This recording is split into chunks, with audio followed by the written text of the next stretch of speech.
컴퓨터 응용제도 세 번째 실습을 시작하도록 하겠습니다.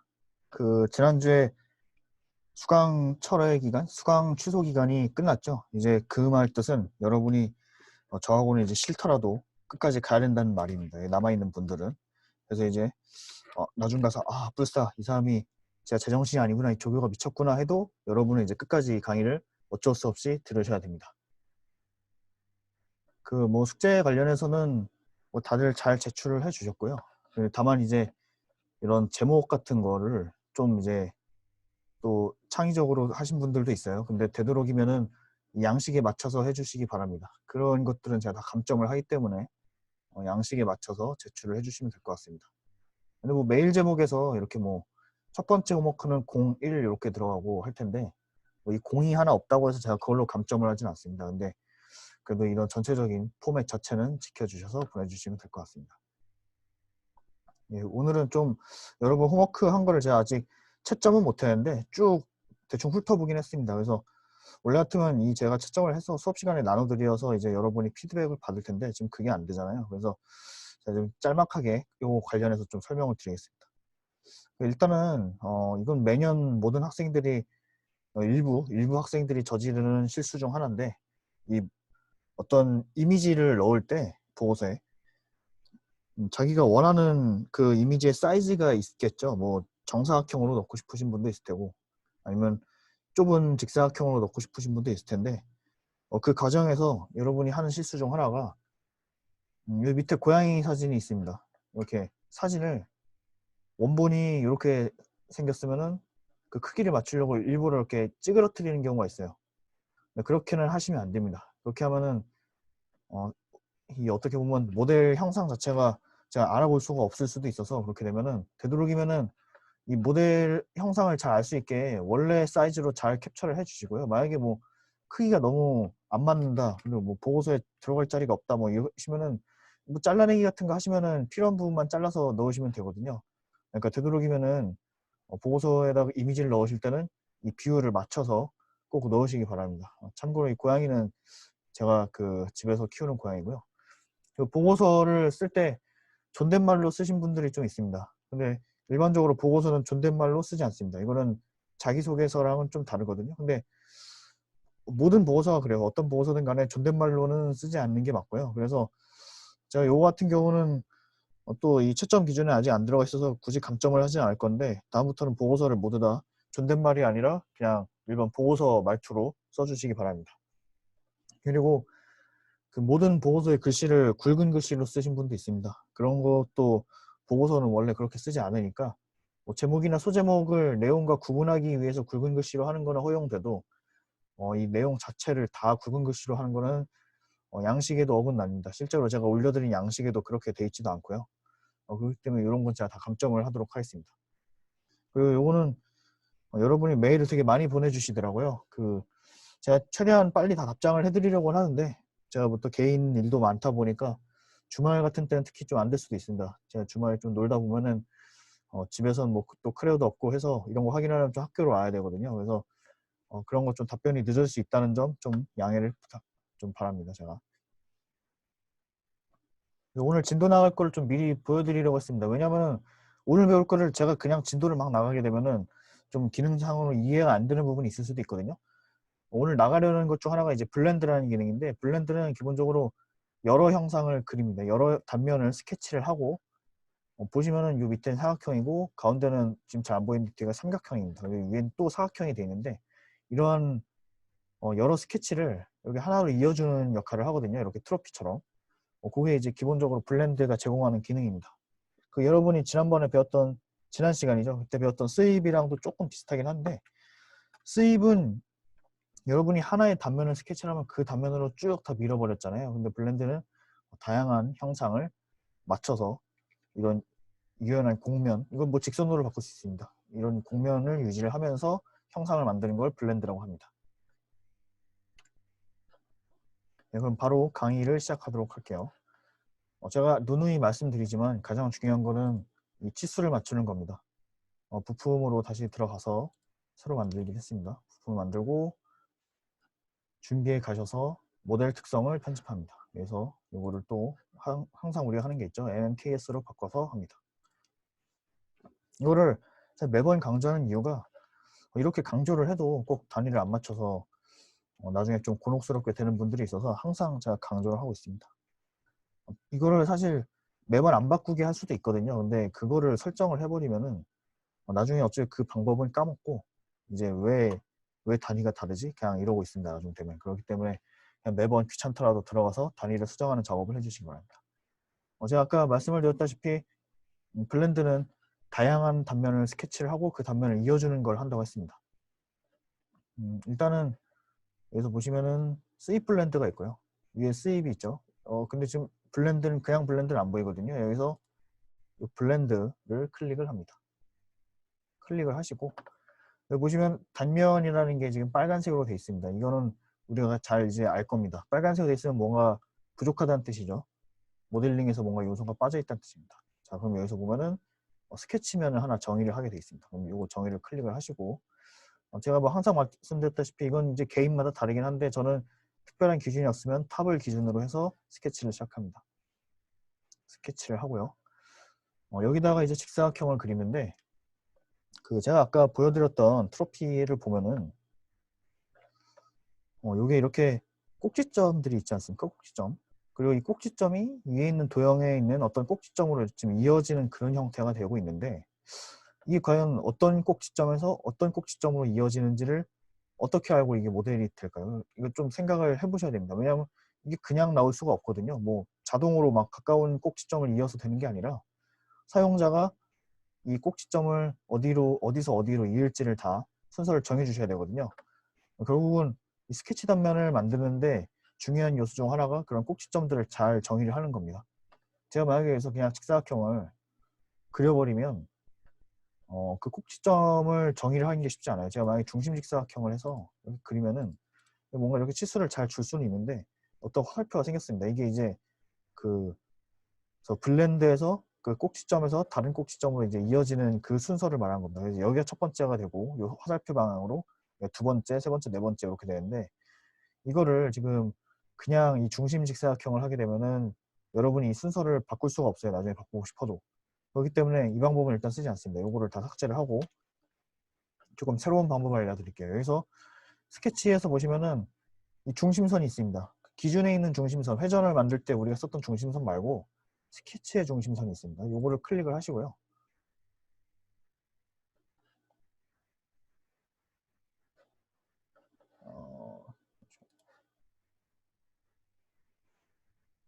참조를 잡으시고 중심선을 이렇게 잡고 순간 좀 당황을 했습니다. 이렇게 해서 어떤 이런 중심선을 지금 십자가 형태로 그릴 수가 있습니다. 여기서 직사각형이 아니라 코너 직사각형을 클릭을 하십니다. 코너 직사각형, 중심 말고 코너 직사각형을 하고 이렇게 그리게 되면은 저절로 지금 딱 참조가 잡히는 걸 확인할 수가 있어요. 이 밑에 이게 이제 요 위에 변하고 아래 변이 지금 길이가 같다 요거고요. 가로로도 이렇게 딱 잡을 수가 있습니다. 잡은 상태로 치수를 제가 뭐 한 200 정도 한번 넣어보겠습니다. 200을 넣고 여기서는 한 100 정도 넣어볼게요. 이 상태로는 이제 이 방향이나 순서를 여러분이 이제 마음대로 설정을 할 수가 있습니다. 보시면은 요 점 보이시죠? 십자가, 조그만 십자가가 있어요. 이게 지금 시작점이라는 건데 요거를 한번 클릭을 해보겠습니다. 지금 클릭이 안 돼 있는 상태고 요거를 클릭을 하면은 지금 빨간색으로 활성화가 됐죠?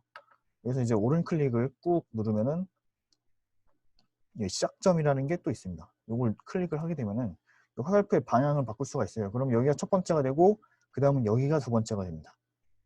이걸 다시 또 누르고 시작점을 누르면 이제 여기가 첫 번째, 여기가 두 번째가 됩니다. 근데 아까 그 중심 직사각형을 그냥 해버리게 되면은 이 방향을 못 바꾸게 돼 있더라고요. 크레오에서는.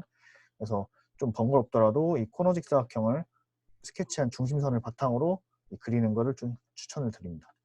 단면을 지금 하나 스케치를 했으니까 확인을 누르겠습니다.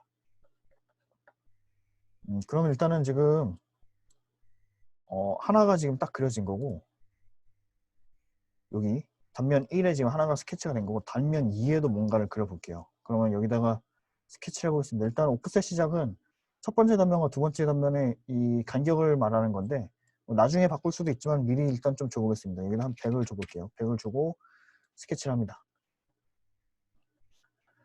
보통 이제 어떤 하나의 모델을 만들 때는 그 전에 작업한 것들을 참조를 많이 하잖아요. 근데 보시면은 참조를 누르고 이 사각형을 참조를 하려고 해도 참조가 되지가 않습니다. 이게 좀 문제가 있거든요. 그래서 참조를 못 잡게 되기 때문에 이 치수 같은 걸 좀 잘 기억을 하시고 모델링을 하셔야 됩니다. 실제로. 그러다 보니까 이제 또 문제가, 제가 원을 하나 그려볼게요. 원을 하나 그리게 되면은 원은 보면 꼭지점이 없죠. 꼭지점이 없기 때문에 지금 뭔가를 이렇게 찍어서 얘도 여기서 이 꼭지점에서 원에 있는 어떤 지점에다가 뭔가 이어지는 게 있어야 되는데 원은 지금 꼭지점이 없습니다. 그래서 이 분할이라는 기능을 이용을 해서 점을 이제 넣을 수가 있는데, 그거를 이제 좀 잘 하려면은 이 중심선을 이용을 해서 뭐 이런 식으로 잘 모양을 맞춰야겠죠. 근데 아까 말씀드렸다시피 이전에 스케치한 단면이 참조가 잡히지가 않습니다. 그렇기 때문에 이제 좀 쓸 수 있는 방법이 여기서 보시면은 이번엔 뭐 중심식 사각형을 해도 되고 코너식 사각형을 해도 상관없습니다. 그래서 먼저 이렇게 하나를 그리시고, 그 우리가 이전 거의 치수를 알잖아요. 그래서 전 아마 100을 했을 겁니다. 100을 하고 200을 넣습니다. 200을 넣고요. 그러면 이제는 여기 분할을 할 수가 있어요. 중심선을 뭐 그리셔도 되고, 아니 뭐 안 그리셔도 이렇게 분할을 넣을 수가 있습니다. 자, 그러면은 저희가 지금 첫 번째 스케치 단면에서는 여기서 시작을 했죠. 이 화살표가 똑같은 방향으로 해보겠습니다. 여기다 분할을 하나 찍고 두 번째, 세 번째, 네 번째 이렇게 찍었습니다. 이 선들은 다 필요가 없죠. 삭제를 하겠습니다. 네, 그러면 여기 이제 화살표가 일로 옮겨왔습니다. 지금 방향이 지금 반대예요. 반대가 되면은 꽈배기 모양으로 뭐 운 좋으면 잘 만들 수도 있는데 보통 우리가 원하는 모양이 그런 형태가 아닐 경우가 많기 때문에 이 방향을 맞춰줍니다. 시작점을 클릭을 하시고요. 자, 여기서 일단 중간 점검을 한번 해보겠습니다. 여기서 확인을 제가 누르면은 이렇게 지금 어떤 사각형이 시작해서 원으로 끝나는 어떤 형태가 됐습니다. 아까 제가 말씀드렸다시피 이 길이도 이렇게 다시 조절이 되고요. 여기에서 상단, 왼쪽 상단에 보면 옵션이 있습니다. 옵션을 클릭을 해보시면 직선으로 줄 수도 있습니다. 근데 지금은 직선이 별로 티가 안 나는데 이게 조금 좀 샤프해진 게 보이시나요? 여기 부드럽게 해도 되고 직선도 되는데 지금은 뭐 이게 별로 티가 안 나요. 이게 하나 정도 더 그려보겠습니다. 그러므로 단면을 눌러서 또 삽입을 해서 단면 3를 만들고 오프셋을 이번에도 한 조금 멀게 150을 한번 줘볼게요. 그 다음 또 스케치 해보겠습니다. 아까 말씀드렸다시피 제가 그 전에 있던 것들은 참조가 안 된다고 했습니다. 뭐 이번엔 조금 자유롭게 그려볼게요. 이런 모양을 하나 만들겠습니다. 만들고 지금 여기에 여기 있잖아요. 자, 근데 여기서 아마 이 방향을 바꾸고 싶어도 안 될 겁니다. 시작점을 눌러도 방향이 바뀌지가 않습니다. 그래서 여기다가 이렇게 시작점을 줘도 방향이 반대로 돼 있죠. 이렇게 되면 안 되거든요. 자, 그럼 다시 아까 제가 말씀드린 대로 그 원래의 방법을 써서 해보겠습니다. 아까 중심선을 이미 그렸기 때문에 아마 새로 또 그릴 필요는 없을 것 같아요. 이렇게 주고, 네, 되죠. 또 주고 치수를 넣습니다. 여기다가 150, 여기도 150 이렇게 줍니다. 그 다음에 이제 확인을 눌러 보겠습니다. 확인을 누르시면은 이렇게 어떤 기둥이나 트로피 같은 형상이 지금 만들어진 걸 확인할 수 있습니다. 아까 말씀드렸다시피 옵션에서 뭐 직선이나 부드럽게로 줄 수도 있고요. 이렇게 지금 뭔가 이제 확연히 보이죠. 지금 제가 3개를 하니까 직선, 부드럽게 이렇게 됩니다. 뭐 이 상태로 한번 확인을 해보셔도 좋습니다. 이렇게 해서 확인을 해보시고요. 그 다음으로 이제 해야 될 게, 원 같은 경우는 꼭지점이 없어서 제가 꼭지점을 새로 설정을 해줬잖아요. 근데 삼각형 같은 경우는 꼭지점이 있긴 있는데 사각형보다는 꼭지점 수가 적죠. 그래서 그거를 이제 어떻게 처리를 하는지 보여드릴게요. 아까 저희가 두 번째 단면에다 원을 스케치를 했으니까 요거를 편집을 해보겠습니다. 클릭을 하시고 스케치를 다시 들어갑니다. 이 원을 일단 지워주시고요. 원을 지우고 삼각형을 하나 스케치를 해보겠습니다. 너무 특이한 형상은 이런 블렌드나 서피스를 만들 때는 좀 깨지는 수가 많거든요. 그래서 되도록이면 그냥 평범하게 한번 삼각형을 만들어 보겠습니다. 만드시고, 근데 보면 방향이 좀 또 반대죠. 그리고 아까 말씀드렸다시피 지금 최대 이슈는 얘가 이 점하고 지금 매칭이 안 됩니다. 매칭이. 그러면 이걸 일단 방향을 바꿔볼게요. 방향을 바꾸고, 결국은 이 삼각형에는 두 개의 꼭지점에서 하나의 꼭지점으로 들어가는 지점이 필요한 겁니다. 그러니까 이전 스케치에서 두 개의 꼭지점이 또 다른 하나의 스케치로 들어가는 지점을 설정을 해줘야 돼요. 자, 그때는 어떻게 하냐면은 여기를 클릭을 하고 빨간색으로 이렇게 활성화됐을 때 또 오른 클릭을 합니다. 여기 보면 블렌드 정점이라는 게 있습니다. 블렌드 정점. 요거를 클릭을 아직 하지 마시고요. 제가 사례를 좀 보여드릴게요. 블렌드 정점을 클릭을 하면은 이제 두 점을 한 곳으로 이렇게 모아줄 수가 있는데, 제가 한번 시작점에다 블렌드 정점을 볼게요. 여기는 지금 블렌드 정점이라는 게 없습니다. 즉 이게 무슨 뜻이냐면은 시작점에는 이전 스케치에서 이전 스케치의 두 점에서 그 다음 스케치의 한 점으로 들어올 때 시작점에는 두 개의 꼭지점을 할당을 할 수가 없어요. 이걸 좀 주의를 하셔야 됩니다. 만약에 자신이 여기다가 꼭 두 개를 할당해야 된다 하면 시작점을 일로 옮기시든지 해야 됩니다. 저는 여기다가 블렌드 정점을 줘서 시작점을 하나, 아니 시작점이 아니라 이 꼭지점을 하나 더 할당을 하겠습니다. 이 상태로 이제 확인을 누르면은 지금 활성화가 안 돼 있죠. 이게 지금 왜 그러냐면은 이 부드럽게로 돼 있어서 그렇거든요. 이걸 제가 직선으로 바꾸면은 활성화가 됩니다. 이게 좀 생각해 보면은 직관적으로 생각해 보면 그렇죠. 왜냐면은 이렇게 두 개의 점에서 하나로 들어가는데 이 하나에서 다시 또 두 개로 나가야 되거든요. 근데 이게 부드럽게 어떤 이어지는 면을 생성할 수가 없잖아요. 이렇게 하나가 모이는 데가 있다 보니까 여긴 꼭 날카롭게 됩니다. 그러다 보니까 이 부드럽게 해서 서피스를 넣는 게 안 되는 걸로 알고 있습니다. 근데 직선으로 하게 되면은 네, 이렇게 모양을 만들 수가 있습니다. 확인을 눌러볼게요. 네. 이렇게 해서 지금 블렌드 기능 중에서도 제일 기본 블렌드를 지금 강의를 해드렸습니다. 네, 이어서 다음 강의에서 스윕 블렌드랑 회전 블렌드에 대해서도 설명을 드리도록 하겠습니다.